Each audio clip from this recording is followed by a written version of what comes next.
से पहले नजर डालते हैं अब तक की बुलेटिन। बिल्कुल, पुलिस थाना ठिंगी की बड़ी कार्रवाई। कौन बनेगा करोड़पति नामी फ्रॉड स्कीम चलाने वाला मरकजी मुलजम गिरफ्तार, गैर मुल्की करेंसी बरामद। जी बिल्कुल, SHO थाना ठिंगी मोहम्मद इकराम की सरबराही में पुलिस थाना ठिंगी और स्पेशल ब्रांच ने 155 WB में बड़ी कामयाब कार्रवाई करते हुए कौन बनेगा करोड़पति नामी फ्रॉड स्कीम चलाने वाले गिरोह के सरगना को गिरफ्तार कर लिया। गिरफ्तार गिरोह के कब्जे से इंडियन करेंसी, जेली चेक और दीगर दस्तावेजात बरामद कर ली गई।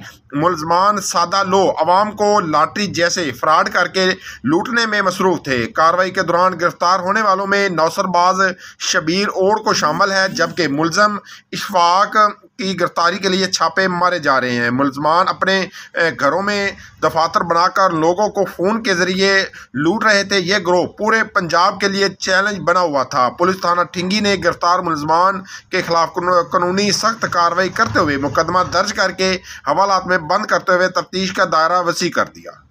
जी।